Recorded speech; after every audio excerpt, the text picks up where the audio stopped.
오늘 저의 이야기는 대법관들의 부정선거 범죄와 앞으로 향후 국힘당을 움직여야 부정선거를 밝힐 수 있다는 주제를 가지고 여러분들께 잠시 말씀을 드리겠습니다. 저는 한 1년 전에 부방대와 황교안 대표님이 만드신 국민소송단에 있었습니다. 그때 제가 민경욱 의원의 4.15 부정선거 대부분 판결을 분석을 했습니다. 분석을 하니까 대법관들이 직무유기, 범인도피죄, 그리고 증거 보존 중에, 법원에서 증거 보존 중에 위조된 투표지들이 투입됐다는 사실을 알게 되었고, 이것을 서울중앙지검에 고발했습니다.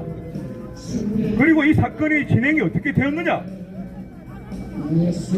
그러면 이 사건의 기본은 무엇이냐? 여기부터 천천히 말씀을 드리도록 하겠습니다. 여러분이 잘 아시는 배촌리 투표지는 어떤 공직선거법을 위반했느냐 하면 국회의원, 지역구 국회의원 투표 용지 색도는 흰색입니다. 그리고 비례대표 투표 용지 색도는 연두색입니다.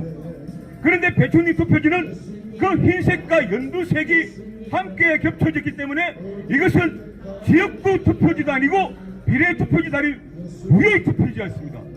그것이 공직선거법에 나와 있습니다. 지역구 투표, 지역구 국회의원은 흰색으로 해라. 비례대표는 연두색으로 해라. 그러면 이 규정을 위반했으니까 이것은 민법상 무엇이냐? 무효라 그런 겁니다. 민법상 무효는 법률을 위반했을 경우, 법률에 위반했을 경우에 무효라고 하는 것입니다.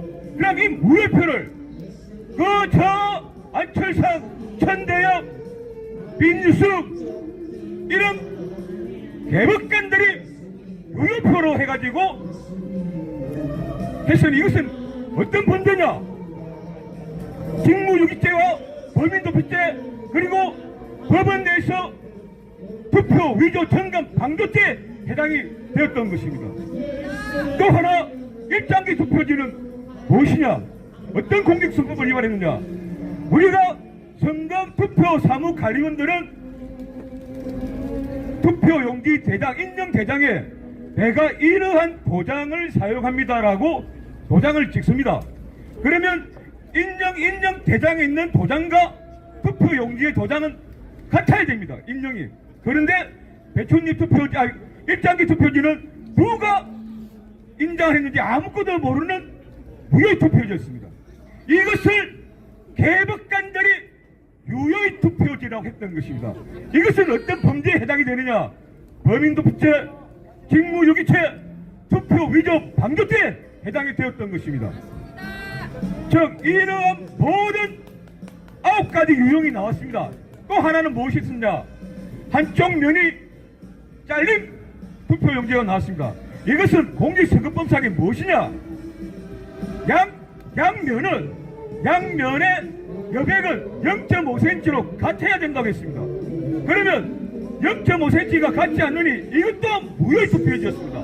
그런데 대법관들이 유효의 투표지라고 판결을 내렸던 것입니다. 이것이 직무유기죄요, 범인도피죄요, 방조죄에 해당됐던 것입니다. 그리고 여러분들이 알고 있는 신권처럼 빳빳한 투표지는 또 무슨 공직선거법을 위반했느냐? 공직선거법 상에는 접어서 사람들이 보이지 않게 접어서 투표를 해라고 강제가 되어 있습니다. 즉 임의 규정이 아니고 반드시 접어서 투표해야 한다는 강제 규정이었습니다. 이 법을 위반했으니 이 또한 무효의 투표지였습니다. 그런데 대법관들은 이것을 유효의 투표지라 판결하여 범인도피죄, 직무유기죄, 투표 위조 방조죄를 저질렀던 것입니다. 이 사실을 알고 제가 고발을 하였고 이 사건이 서울중앙지검으로 가졌습니다. 서울중앙지검에서 다시 서초경찰서로 갔습니다. 서초경찰서에서 범인도피죄에 대해서 각하하는데 그 각하 사유가 무엇이냐? 직무유기죄와 동일한 사유로 고발이기 때문에 각하한다는 어처구니 없는 참 누가 봐도 참 어제리 같은 참 각하 처분을 받고 제가 바로 서울시경 국수분의 이시청에서 이시청이 받아들여졌던 것입니다. 그리고 그러나 이너들이 수사를 안 하고 뭉개고 있었습니다. 그네들이 각하 사유는 그랬는데 나는 그것을 경합범에 해당한다. 직무유기죄와 범인도피죄가 경합하는 것은 똑같이 해서 각하하는 것이 아니고 똑같이 사건을 받아들이고 이것은 경합죄로 해야 된다고 이시청에서 받아들여졌던 것입니다. 그런데 서울시경에서 서초경찰서로 검찰로 위성해라고 처분했는데 처분하지 않고 있었던 것입니다. 이렇게 뭉개져 있다가 윤석열 대통령님께서 부정선거를 밝히고 계엄을 했다는 사실을 알고 다시 제가 이것을 대통령 민의실에다가 제보를 했습니다. 대통령 민의실에 제보를 해서 이것이 다시 대검찰청으로 왔습니다. 대검찰청으로 가서 3개월 동안 묵혀있다가 대검찰청에서 서울중앙지검 장재정 검사로 이첩을 했습니다. 그러면 장재정 검사가 누구냐?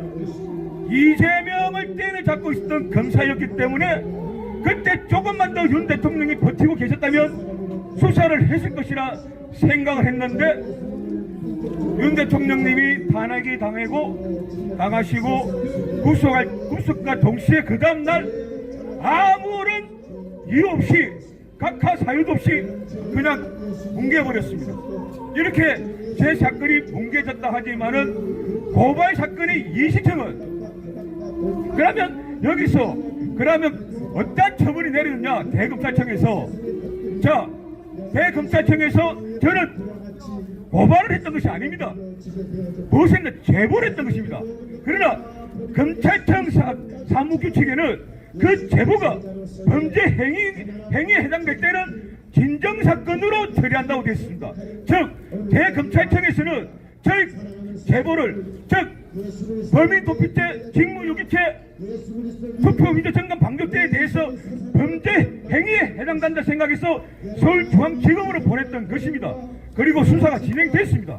서울중앙지검 장재정 검사님은 서울경찰서에다가 문서 송부라는 결정을 내려서 너희들 수사하지 않고 있는 범인도피죄에 대해서 서울중앙지검 검사로 장재정 검사실로 이첩이라 해가지고 이첩되었기 때문에 저희 고발 사건은 범죄 사실이 명백한 것입니다.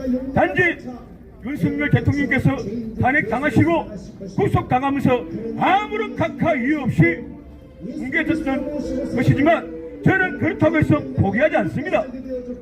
이제 대법관들의 부정선거 범죄에 관해서는 간략하게 말씀을 드렸습니다. 그러면 앞으로 이것을 어떻게 해결할 것이냐?